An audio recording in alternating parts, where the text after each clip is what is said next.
My dear brothers and sisters, a warm welcome to each and every one of you to this session on the family. And today we shall discuss the issues of in-laws in marriage. Sometimes being married to someone also means you're marrying each other's family. So not only you would have to adjust yourself with your new spouse, but you also need to build a good relationship with his parents at least. But what if you find yourself clashed, the both of you, with your in-laws? Don't give up yet, because today I'm going to help you identify the in-law problems that you might be having and also share a few tips on handling it in a very positive and healthy way. This is based on our counseling that we do at Snehalaya. And today I would like to share with you 9 common in-law problems and how do we handle it. The first one, where you feel that my in-laws are too controlling. Do you feel like your mother-in-law is the one in charge of your marriage instead of you and your spouse? Does she constantly tell you what to do and what not to do, where to live, how to raise your kids? And does she get upset if you do not comply with her instructions? If so, then you might be facing the classic controlling in-law case. It's one thing if you and your spouse are on the same page about how to handle the overbearing figure, but if he's actually following his mother's every command and feeling guilty if you don't, then you need to solve it quickly before it puts more pressure and stress in your marital relationship. To deal with the struggling power play within the family, take time, my dear friends, to find the roots of the problem. Is your in-law such a control freak because she's afraid of losing the dominance of her now married son's life? Why does your husband feel so powerless against his mother? Is it a hard to break habit that stemmed from some childhood experience? When you have figured out the reasons behind these behaviors, discuss this with your husband and help him understand that the two of you together should lead the marriage. Create a united front with your spouse and forget about having her approval on every little thing. So hopefully your in-laws can see who's in control of the marriage. Problem number 2. My in-law is rude or unfriendly. Surely you would love to see your in-laws as an extra set of loving parents in your life. But it will be hard if they aren't as welcoming as you thought they would be. For some reason, you might feel that they are cold, unfriendly, and even rude to you. You might also hear them saying hurtful things, like comparing you to your husband's ex-girlfriend or bad-mouthing you in front of other family members. So what do you do in such an unpleasant situation? First of all, dear brothers and sisters, let your husband know that his parents' behavior is hurting your feelings and making you uncomfortable.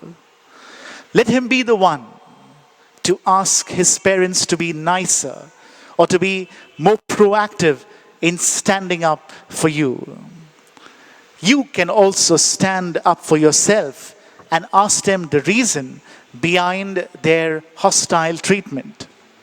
But remember to hold your tongue and anger so that you wouldn't lose your temper and say things that you might regret. just don't fight fire with fire. Simply tell them that you're not okay with all the negativity that they've been projecting this whole time, and ask them to respect your new status as your son's wife. Firm, but nicely. Trying to find a common ground also can work, because you can get more familiar with each other and finally see some things eye to eye. If the problem persists, limit yourself from their environment and have a personal space so that you wouldn't have to interact with them on a daily basis. Yes, you should respect them anyway, but you shouldn't force yourself to be best friends with your in-laws if you're just not connecting well with them. Problem number 3. My in-law is still treating my spouse like a child.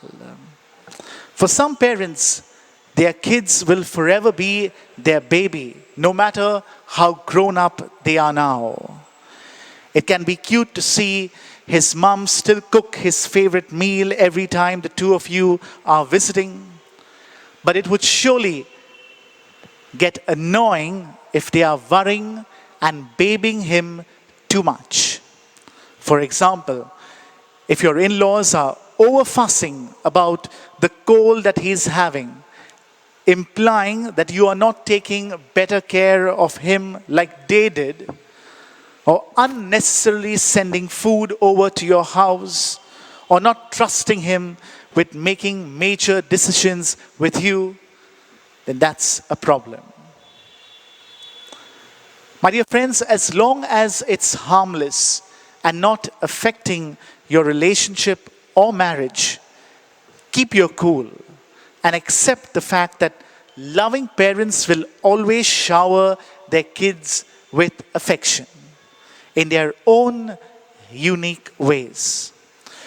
But if those endearing gestures have turned into an annoyance for you, it is better to draw the line immediately. Though it might seem harsh, it's essential for you to let them know the limit.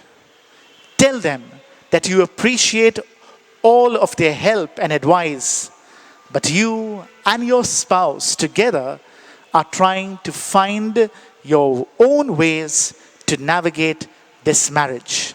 And the two of you can grow and be an independent, self-sufficient couple. Problem number 4. My in-laws are too involved in my married life. The moment you're having an occasional argument with your spouse, just like any normal couple would do, but your in-laws are too nosy and butting in, or if they expect you to consult them first whenever you're trying to make a career or housing decision, that's when you know that you have a meddling parent-in-law. To have a solid support system is nice. To consult them is nice.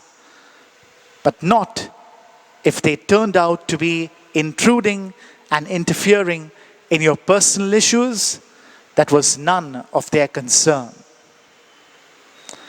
So what should you do? You might ask, well, you and your husband should try to keep any personal issue out of your in-laws' knowledge if you don't want them to meddle in it. Don't fight or flaunt your problems in front of them.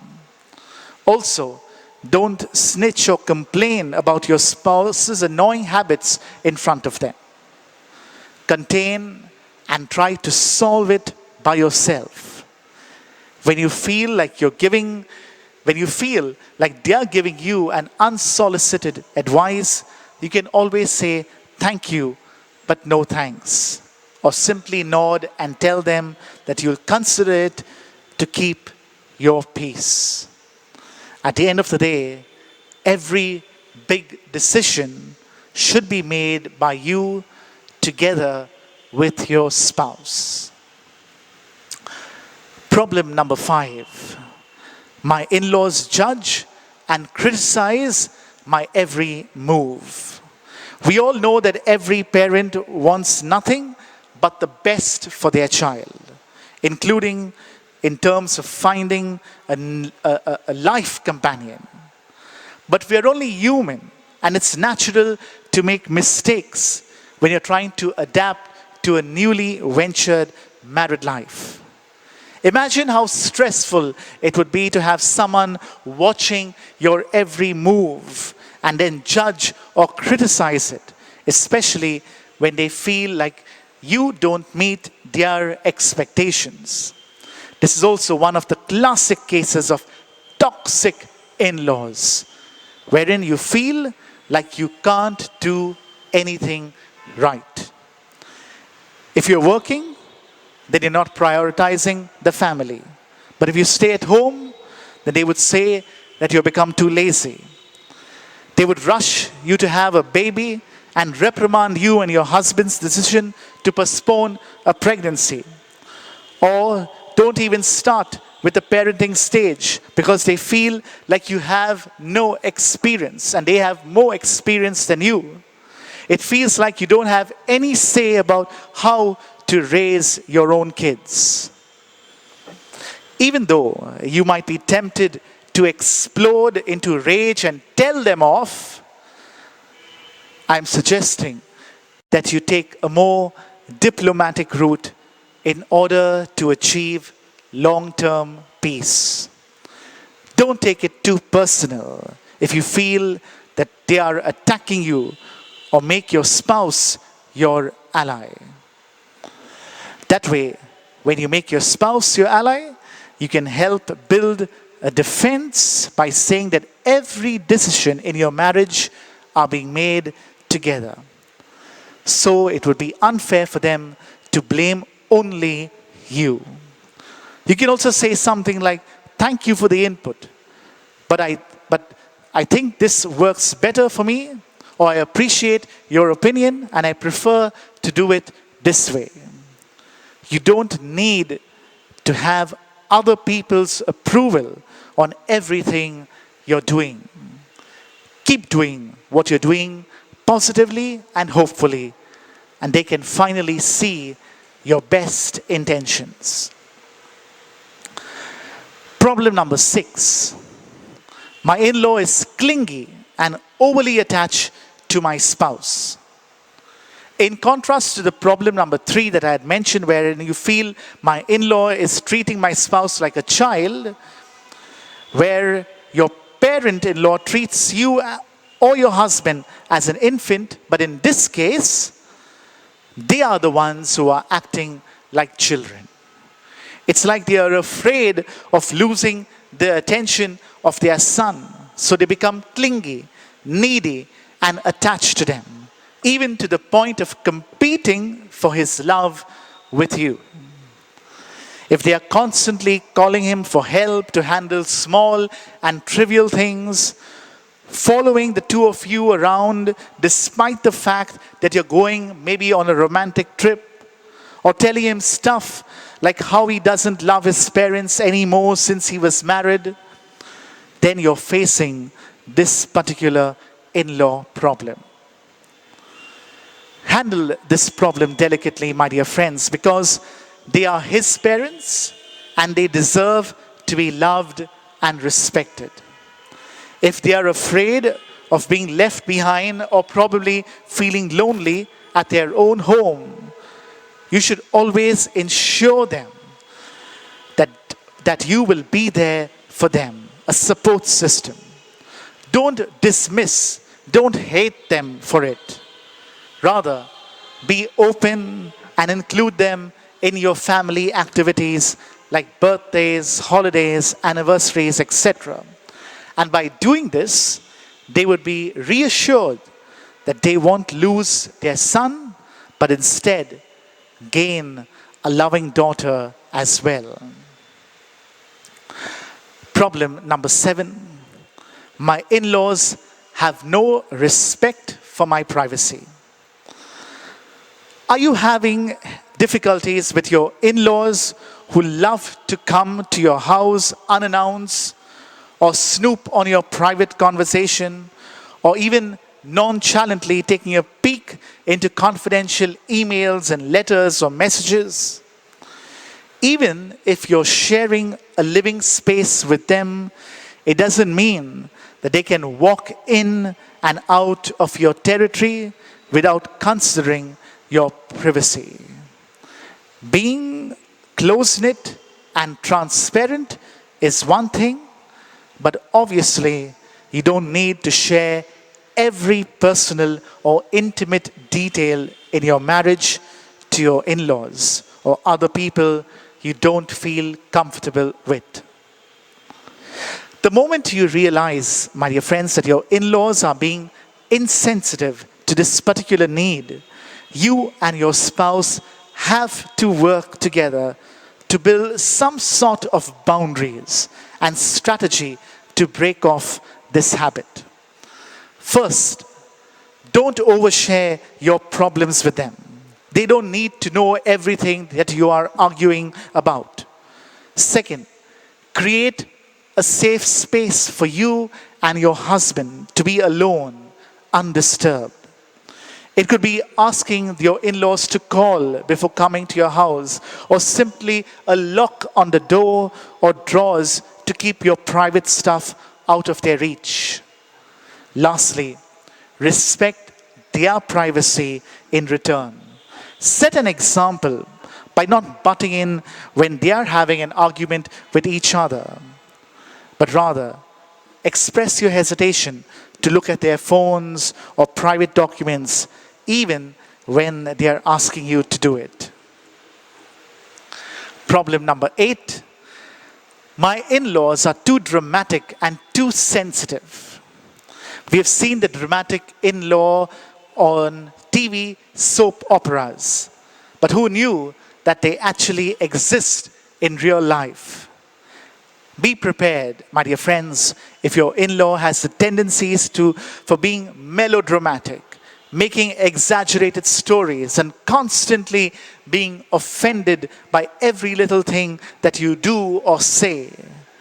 You might just land a role in this new episode of family drama. But when faced with the problematic in-laws who has the knack of acting emotionally and turning you into an antagonist, you better pick your battles. If you react with the same hysterical note as they did, you will be dealing with this kind of problem for the rest of your marriage, because you're actually giving them the reaction that they expected. But if you rather choose to respond honestly, there's no need to be rude, but convey your feelings in a clear and neutral way. It could also be pointless to make everyone see how wrong your in-laws are, even if it's obvious, because sometimes it's not just about being right, but also about being happy. And you have to make the choice. Do you want to be right, or do you want to be happy in your marriage? So for your sake, take the high ground. Try to compromise as much as you can, and don't let their negativity poison you or your marriage.